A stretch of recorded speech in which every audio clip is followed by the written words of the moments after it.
Bonjour à tous et à toutes, ici Alex d'Happy Budget. Aujourd'hui, ce sera une vidéo plutôt spéciale. Comme je vous avais dit, j'avais besoin de vous en parler sur mon craquage complet. Là, ça va un peu mieux, j'ai remonté la pente, mais clairement, au 1er mai, j'ai tellement craqué que j'ai fondu en larmes. J'étais complètement au fond du trou. Et je pense que j'ai fait un burn-out, clairement. Mon corps ne suivait plus, j'étais fatiguée, je pleurais, j'étais énervée, j'ai complètement craqué. Ça faisait déjà des semaines que ça n'allait pas. Et au 1er mai, je sais pas, tout a lâché. J'ai tout vidé, j'ai été me promener. 2 jours après, j'ai été courir pour essayer de me reprendre en main surtout et d'évacuer tout ce qui n'allait pas parce que clairement je ne pouvais plus. Et mon mari a enfin vu mon appel au secours en fait, hein, clairement. Il a dit que bah, je sais pas si c'est parce que tu es fatigué, si c'est parce que... Mais écoute, demain, je fais en sorte que tu puisses pas avoir les enfants qu'il les a fait garder. Repose-toi, dors, lis, fais ce que tu veux, mais reprends-toi en main parce que tu peux pas. Enfin, c'est pas que je peux pas craquer. Tout le monde est humain. C'est pas dans ce sens-là qu'il m'a dit ça, mais plutôt il faut que tu tiennes le coup parce que ben malheureusement il a raison. On a une vie, il faut qu'on tienne le coup. On a les enfants. Enfin voilà. Mais il a bien senti que j'y arrivais plus, donc du coup, il a fait en sorte de faire garder les enfants une journée. Et c'est vrai que depuis ce jour-là, j'ai pu remonter un peu la pente. C'est pas la meilleure de mes formes, hein, clairement. J'ai une cousine qui m'a vue parce qu'elle me voit pas souvent. Quand elle m'a dit, oh là là, mais t'as l'air fatiguée, toi. Je savais pas que ça se voyait autant sur ma gueule. Mais apparemment, oui, c'est assez violent, ma fatigue. Et je vais vous expliquer un peu pourquoi. Alors, c'est pour vous dire aussi que, enfin voilà, moi ça me fait du bien d'en parler, donc je voudrais me libérer, ça me fait un peu ma thérapie, psychologie, tout ce que vous voulez. Mais c'est aussi pour toutes celles et ceux qui passent par là, ou qui sont passés par là, ou qui peuvent passer par là. Ne vous dites pas je suis nulle, c'est pas possible, s'il y a que moi que ça arrive. Non. J'en connais plein autour de chez moi et autour de moi qui sont en train de tomber. Alors, je ne sais pas si c'est parce qu'il y a aussi le temps qui fait ça,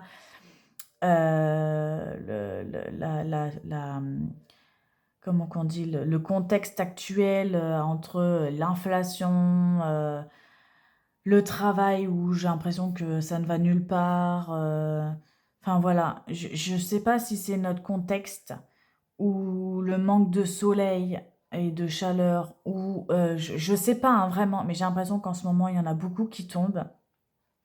Alors ne vous dites pas que c'est que à vous que ça arrive, que vous avez fait quelque chose de mal ou quoi que ce soit. Non, retirez-vous ça de votre tête, je vous en supplie, ne vous remettez pas en question. Ça arrive à tout le monde. Le principal, c'est de demander de l'aide, d'en parler et d'essayer de faire en sorte de vous en sortir. Alors après, il y a différentes sortes de burn-out. Il y en a, ils sont couchés et un jour, ils peuvent plus se relever du lit et ils savent pas pourquoi. Le corps, clairement, a dit stop. Et même si vous avez envie d'aller faire pipi, eh ben, c'est comme si on va vous demander un marathon parce que c'est un effort ultime, quoi. Et d'autres, ça fait comme une sorte de dépression. Ça ne se voit pas trop, mais le corps, il lâche quand même. La santé, elle lâche. Voilà, ça peut être différentes façons. Vraiment, le burn-out a une panoplie de symptômes et de grades, en fait, selon la personne, selon le corps, selon, voilà, et selon aussi le soutien des autres qui est vachement, mais vachement important, peut jouer. Voilà. Alors moi, clairement, ça a commencé, ben, au début, ben, forcément, j'ai accouché. Donc, mon fils qui faisait pas ses nuits. Après, il a fait ses nuits quand j'ai commencé à travailler. Comme par hasard, vous allez me dire. Mais ça, c'est souvent ça, hein. Moi, je suis en repos, mon fils se réveille à 6-7 heures pour le biberon. Quand c'est mon mari qui est en repos, il se réveille à 10-11 heures. Il va falloir qu'on m'explique pourquoi moi, il me fait pas de grasse mat. Bon, voilà, donc il y a déjà ça qui fait que du coup, bah, je ne dors pas beaucoup. Il a fait beaucoup ses dents, donc bah, forcément, c'est pas évident. Je suis pas habituée parce que mon premier il m'a toujours fait ses nuits. Les dents, il me les a sorties, plutôt, facilement. Voilà. Lui, c'est un peu plus compliqué au niveau des dents. Hem, Qu'est-ce que je voulais dire d'autre? Après, on a perdu sa nounou, donc maintenant il est à la crèche collective et pas à la nourrice payée par la crèche, qui vient de temps en temps à la crèche. Là, du coup, à chaque fois qu'on le déposait à la crèche, il était complètement, il demandait les bras, il pleurait, il voulait pas qu'on le dépose. Alors forcément, ça nous travaille. Je pense que lui, ça a été compliqué. Donc maintenant, ça va un peu mieux, hein. Ça fait bien, 3 semaines, mais bon, il y va pas quotidiennement avec, les horaires de mon mari qui est un peu en décalage. Hem, il y va pas, toutes les semaines et là, par exemple, pendant 15 jours, il y va pas vu qu'on est en vacances, donc voilà. Mais du coup, bah, l'adaptation a été plutôt compliquée. Du coup, nous, ça nous a travaillé. On comprenait pas pourquoi la nourrice, elle nous a lâchés. Mais elle nous a pas lâchés que pour nous, mais vraiment tous les enfants. Elle a été, virée ou elle a mis une rupture, à son contrat. Clairement, je ne sais pas. Elle fait plus partie de la crèche, en tout cas, et on n'en sait pas plus. On pense que justement, elle a fait également un burn-out et que du coup, ben, elle a demandé, parce qu'on a essayé de parler un peu avec elle et par rapport au retour qu'elle nous dit, on en conclut ça, mais il y a rien de sûr. Elle nous a pas dit mot pour mot, c'est ça, donc voilà, je vous dis ce que j'en pense. Je pense qu'elle nous a fait un burn-out aussi. Elle a demandé des horaires aménagés ou du moins un temps de repos, on va dire, qui a été refusé et que du coup ils ont fait rupture du contrat. Donc du coup, ben voilà, ça a été compliqué. Voilà, et je l'adorais vraiment, mon fils l'adorait énormément. Dès qu'on disait nounou, il avait le sourire, il était super heureux. Et là, on dit, on pue qu'il va chez nounou, on dit qu'il va à la crèche. Et quand on le dépose à la crèche, c'est pas du tout la même réaction. Donc bon, maintenant ça va un peu mieux, et pourtant il y allait à la crèche, hein, il savait où il était, il connaissait déjà les enfants, les animatrices et tout ça, enfin les auxiliaires de puéricultrice, tout ça, mais c'est vraiment pas la même chose. Donc déjà, il y a eu ça qui nous a euh, trotté et secoué. Ensuite, comme je vous avais déjà dit dans plusieurs vidéos, je suis présidente d'une association de parents d'élèves, mais nous sommes dans un petit village avec donc du coup un regroupement scolaire, donc 5 petits villages autour de nous pour différentes classes et tout ça. On a essayé de reprendre l'association cette année parce qu'il n'y en avait plus, de faire en sorte de faire des événements comme Halloween, marché de Noël, kermesse, carnaval, soirée jeux de société, des bourses aux vêtements. Bref, on a voulu faire plein, plein, plein de trucs et à part Halloween, toutes les autres événements ont été annulés parce qu'on manque de bénévoles. Les parents ne veulent pas se bouger. Alors, ils veulent des animations, hein, ils veulent qu'il y ait de la vie dans nos villages et tout ça, mais sans se donner. Alors, au bureau, on n'est que 6. On a également un travail et une vie de famille. Donc, on ne peut pas tenir, par exemple, à la kermesse, 30 stands à 6. C'est pas possible. C'est juste inimaginable. Voilà. Sachant que, par exemple, pour Halloween, on avait fait des animations, des stands et tout ça. On n'a pas fait autant qu'on voudrait parce qu'il nous manquait justement des bénévoles. On l'a fait.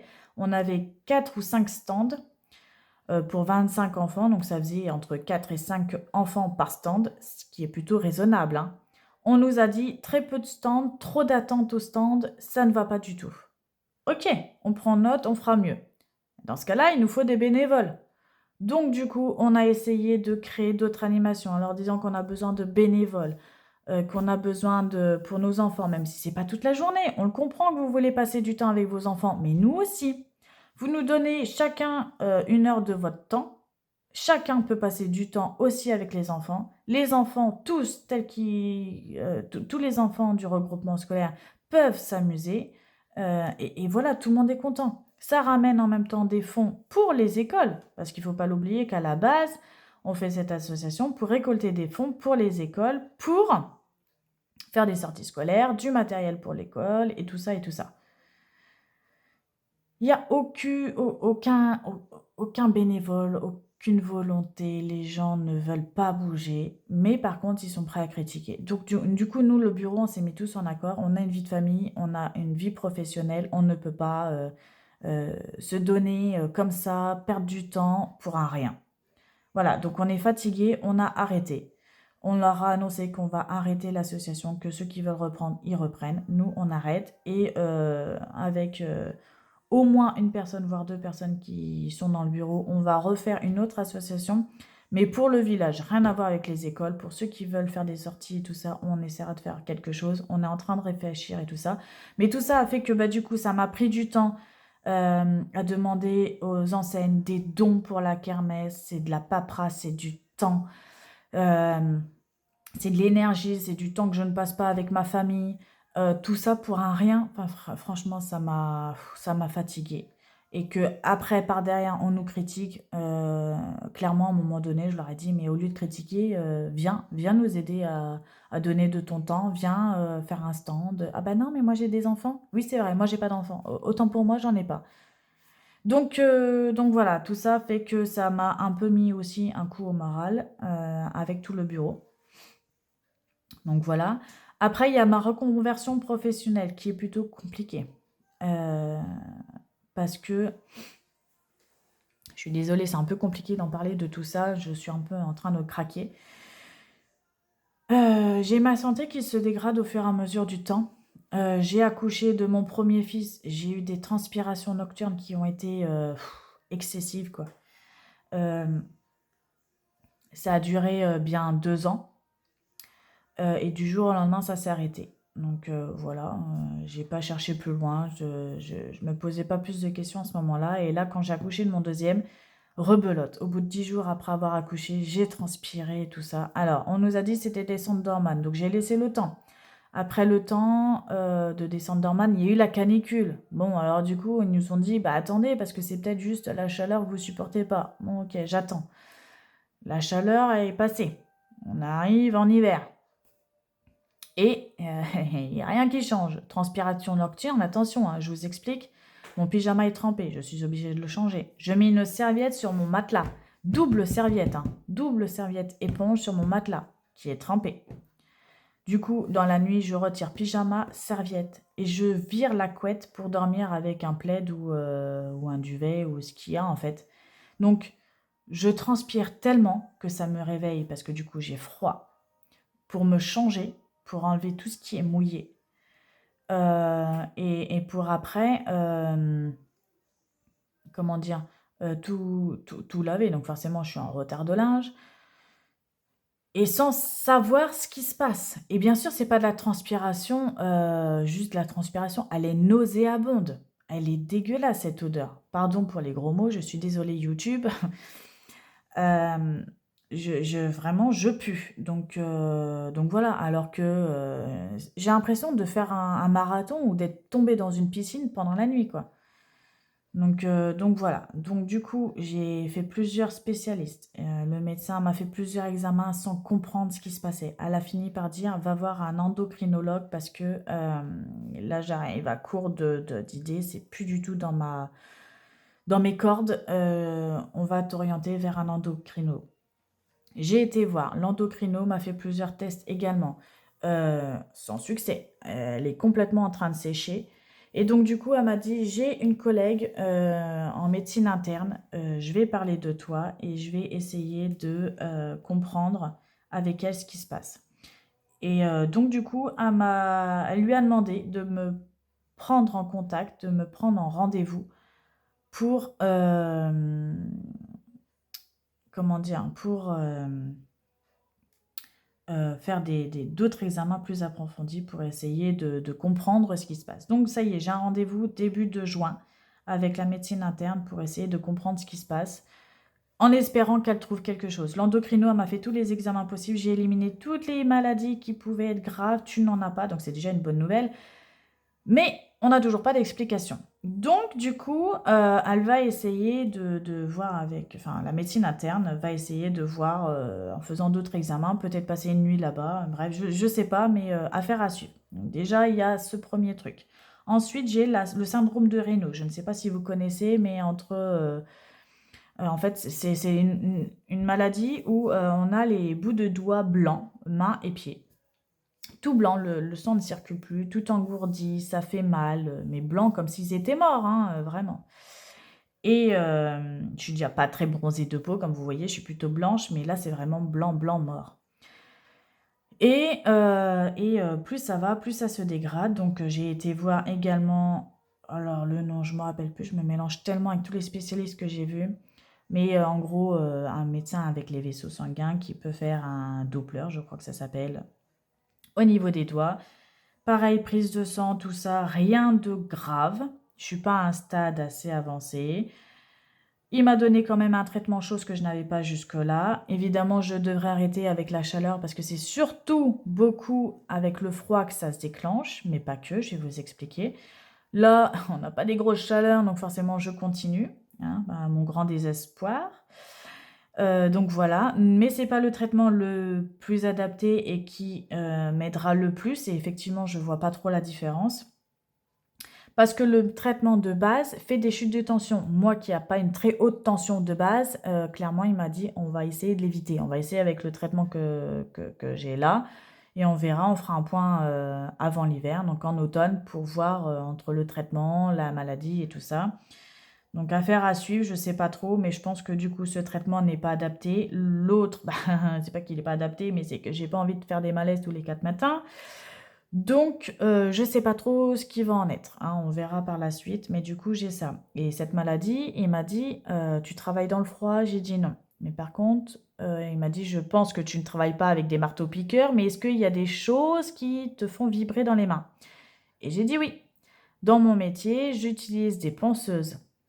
Je fais du perlage. Donc en fait, je tape avec un marteau sur un métal qui vibre. Je fais du marteau tout court. Je fais beaucoup de choses qui vibrent et il m'a dit bah, ça accentue cette maladie, d'où les doigts blancs même quand il fait pas froid. Voilà, donc déjà, forcément, ça va pas arranger la chose. Ce qui fait que du coup, ma santé se dégrade tellement au niveau de mon travail. J'ai mal aussi dans les mains, donc là, je vais voir aussi, je vais faire d'autres examens. Le médecin m'a prescrit des radios, je sais plus quoi, bref, entre l'arthrose, le canal carpien et qu'est-ce qu'elle m'a dit? Et tendinite. Bref, pour essayer de voir, parce que j'ai pas mal que au bout du doigt, mais j'ai mal aussi là. Et j'ai mal dans les poignets. Donc voilà. Et j'ai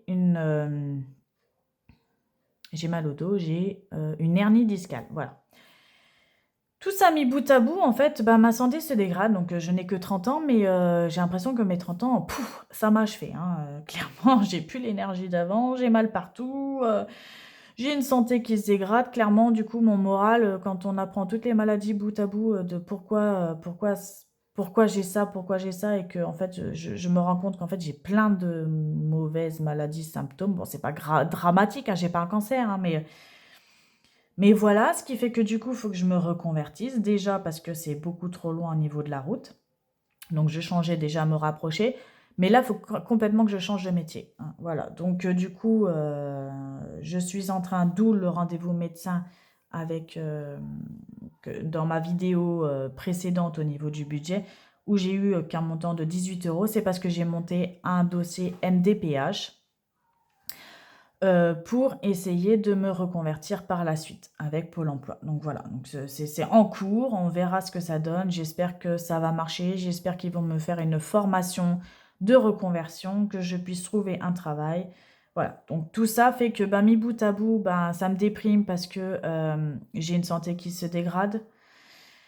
Une reconversion professionnelle qui n'est pas simple, ça fait des années que j'essaie de trouver une solution et comme moi je change de milieu, c'est même pas, par exemple mon mari, il est passé d'ambulancier à aide-soignant, c'est quand même plus ou moins la même fonction et après par la suite s'il fait infirmier, voilà, c'est toujours dans la continuité. C'est des modules qu'on fait en plus. Donc là, il a plus de facilité d'en faire que moi. Je vais passer de maroquinier à j'aimerais bien gestionnaire de paye, par exemple. Rien à voir. Donc forcément, et avec 0 diplôme, bien évidemment. Du coup, mis bout à bout, en fait, on me ferme les portes en me disant: «Mais non, mais madame, vous avez un CDI, pourquoi vous voulez changer?» «Parce que ma santé se dégrade». «Ah oui, mais non, ça se fait pas comme ça, une reconversion professionnelle». «Ça se fait comment alors?» «Pour ceux qui peuvent vraiment pas». Oui, mais justement, si je veux changer, c'est parce que je ne peux plus».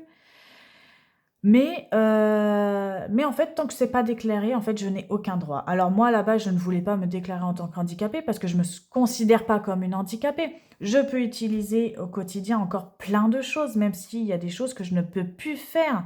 Mon mari est obligé de porter mes corbeilles de linge, les packs d'eau. Mon fils, des fois, je ne peux même plus le porter, je suis obligée de le lâcher par terre et qui pleure parce qu'il veut être dans mes bras. Mais je ne peux plus. Il y a beaucoup de choses que je ne peux plus faire, je le sais, j'en suis consciente. Mais au point de me dire que je suis handicapée, non. Mais en vrai, dans la société française, eh ben, on ne peut pas faire autrement. Voilà, j'ai fait toutes les démarches possibles, mais j'ai eu des portes fermées. Ou alors, si, il faut que je me mette au chômage pour avoir une formation. Je ne vais pas me foutre au chômage exprès pour avoir une formation. Voilà, moi j'ai un boulot, je reste avec, je ne veux pas être chez moi à rien foutre, quoi. Donc voilà. Ça a été beaucoup déprimant pour ça. Ensuite, bah, il y a les travaux qui sont en cours. Mon jardin, c'est une catastrophe. Je ne peux pas profiter de mon jardin. Mes enfants non plus, c'est de la gadoue partout. En plus, on a mauvais temps. Tous les travaux sont en cours, avec les problèmes financiers, que vous savez à peu près, même si on remonte la pente. Tout ça fait que ma maison est vite en bordel, que ce soit intérieur, extérieur, parce que Gadou m'a dit les pattes de chat et de chien partout dans la maison que je peux laver tous les jours. Ma maison, elle ne suit pas. J'ai du linge à gogo entre, du coup, ma transpiration. Mes 2 enfants ont fait un pic de croissance, là, il y a un mois, en je sais pas, en une semaine. Mon premier est passé de 5 ans à 6 ans et mon deuxième de 1 an à 18 mois. En même temps, donc le temps de tout laver, sachant que, bien sûr, il fait super beau, donc le linge ne sèche pas. De faire le tri dans le linge, les jouets qu'il y a partout, parce que c'est des enfants. Après, je me dis, c'est pas grave, c'est partout dans toutes les maisons, mais je veux pas que ce soit une maison témoin, rangée, nickel. Je cherche pas ça. Mais je ne pouvais pas marcher à un endroit sans marcher sur un jouet. Je ne pouvais pas aller dans une pièce sans qu'il y avait du linge étalé partout pour sécher. C'était une catastrophe. De la boue, de pattes de chat et de chien. Bref, franchement, j'étais dans un état de déprime à n'en plus finir. Je ne pouvais plus passer de temps à me faire du bien, du genre faire le jardin. J'adore ça, mais je n'ai pas le temps. Mes semis ne prennent pas. Là, j'ai pu en refaire un petit peu, donc j'espère que ça va prendre, mais j'ai pas été encore revoir. Il pleut, il fait moche, on peut même pas planter exactement. J'essaye de lire, mais j'ai pas le temps pour lire exactement. J'ai un petit doudou, enfin un petit doudou comme ça, avec le bavoir pour mon deuxième fils. J'en ai acheté un deuxième pour pouvoir laver le premier et avoir un roulement avant qu'il ne veuille plus du deuxième. Mais il faut que je brode sa petite lettre dessus.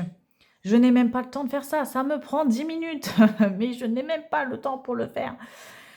Je n'ai pas le temps pour me faire des trucs qui me font du bien.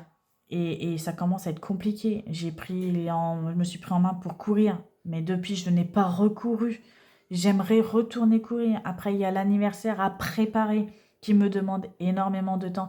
Et encore merci, il y en a qui m'ont vu complètement à la ramasse, mes cousines, les 2 marraines, qui sont plutôt étonnées que j'ai pris autant de retard parce que je suis plutôt quelqu'un d'organisé, qui sait que tel jour ce sera ça, tel jour ce sera ça, tel jour ce sera ça, tout sera bouclé, tout. Et que là, elles me disent, mais est-ce que tu as acheté les ballons? Est-ce que tu as acheté ci? Non, je n'ai rien fait du tout. Et là, elles me disent, mais t'es grave en retard, il faut... Mais comment que ça se fait, quoi? Ben, je suis complètement débordée, je coule, j'ai plus les émotions. Je suis complètement à plat. Et du coup, elles m'ont dit, ok, on va prendre les devants, je vais venir t'aider, je vais commander et ça ira mieux. Donc du coup, c'est pour ça que du coup, elles m'ont pas mal aidé et heureusement qu'elles ont été là, ça m'a aidé à remonter aussi la pente, à rattraper le retard et tout ça. Il y a les vacances qu'on a commencé à réserver, que j'ai complètement abandonné parce que je me suis mis sur l'anniversaire et sur les travaux et là maintenant sur la voiture. À organiser donc tout ce qu'il y a à préparer, à regarder les sorties et tout ça et tout ça. Donc il faut que je m'en occupe. D'ailleurs, ça me fait penser qu'il fallait que je les contacte pour quelque chose, mais je ne sais plus quoi. Il faudrait que je leur redemande à la cousine et à mon mari. Mais voilà, il y a plein de choses qui font que du coup, je suis complètement dépassée. La voiture, comme vous savez, je n'ai plus La deuxième voiture, je ne l'ai plus. On me l'a prêtée. Ils aimeraient la récupérer, mais on ne trouve pas d'occasion qui nous convienne. Avec un crédit, encore une fois, l'appartement, comme je vous avais expliqué une fois, bah, pour l'instant, c'est toujours pas signé. On signe le 12 juin de mémoire. Donc, en gros, on n'aura pas cette rentrée avant juillet. Mais là, ça y est, on a fini par trouver une voiture électrique, du coup, d'occasion.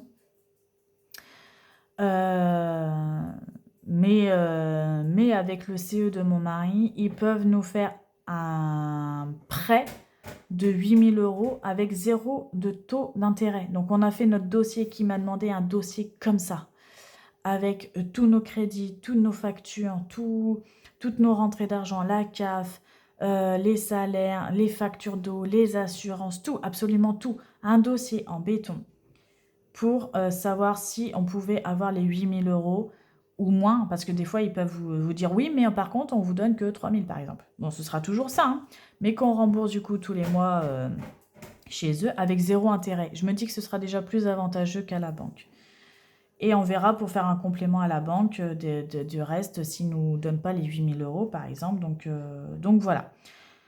Là, ça y est, on a une chose de faite. La terrasse, elle est en cours de devis. Les gens, ils sont un peu loin à nous faire les devis, mais en tout cas, l'assainissement est fait. On attend pour qu'ils nous fassent les travaux. L'anniversaire, c'est ce week-end. Après, ce sera fini. C'est pour ça que je vous dis que ça va un peu mieux à l'heure d'aujourd'hui qu'au début du mois.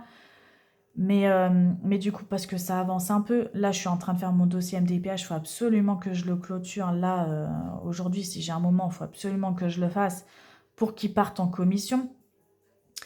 La voiture, mon dossier de CE est en commission aussi. Enfin, j'attends qu'il parte en commission également. L'assainissement est fait. On attend le devis de terrasse pour pouvoir le faire. L'association, bah là, je suis en cours, je ne sais pas trop quoi faire. Mon fils, bah, il y a encore des dents qui vont sortir, mais en ce moment, ça va mieux. Mais il a fait la varicelle. Donc, bon, on verra. L'anniversaire, une fois que ce sera fini, je pourrai me remettre sur les vacances. Ma santé, c'est en cours. Je ne sais pas ce qui se passe chez moi, mais il y a un truc qui cloche. Tout ça fait que, ben, du coup, clairement, j'ai craqué. J'ai craqué, j'ai pleuré, mais voilà, je me dis, je ne suis pas toute seule. Je sais que ça arrive, beaucoup ça arrive. Et si ça vous arrive, ne vous inquiétez pas. Vous n'êtes pas faible pour autant. Au contraire, admettre ses faiblesses, je dirais que c'est une force et ça permet de vous relever. Demandez de l'aide, même si c'est pas du tout votre genre, ça ne l'est pas. Il y a des personnes comme mes cousines, par exemple, qui m'ont vu complètement couler, m'ont dit, on prend en main. Moi, je commande ça, je commande ça. L'autre, elle m'a dit, bah écoute, donne-moi les trucs imprimés et je te découperai ça. Et c'est pas grand-chose, mais ça m'a soulagée. Ça m'a soulagée. Une journée sans les enfants, j'ai pu dormir et lire un peu, ça m'a fait du bien. C'est pas grand-chose, vraiment, mais ça m'a permis de remonter la pente. Alors pour ceux et celles qui sont en train de tomber, demandez de l'aide et essayez du coup de vous reposer si on peut, comme on m'a fait pour une journée, de prendre soin de vous reposer et tout ça, et de ne pas vous dire vous êtes nul. Non, ça arrive à tout le monde. Voilà, je vous en supplie, faites-vous aider. Euh, et j'espère que ma vidéo va aider beaucoup de gens. J'ai pas fait une vidéo pour me lamenter, ni pour qu'on me plaigne, ni parce que je vais remonter la pente. C'est déjà en train de se faire. Je suis en train de remonter la pente. Mais la preuve, je suis en retard avec mes vidéos. Je suis désolée, j'ai pas le temps de faire mes vidéos non plus. Mais promis, promis, ça ira mieux. Et j'espère que voilà, pour ceux qui sont en train de passer ce mauvais chemin comme moi, je vous assure, ça va arriver par passer. Enfin, ça passera toujours à un moment donné. Voilà. J'espère que je vous ai pas trop déprimé et que vous continuerez à me suivre, à me liker, à me commenter, à partager. Euh, et je vous souhaite plein de bonheur. Prenez soin de vous, de votre santé, de vos entourages. Et je vous dis à bientôt. Ciao!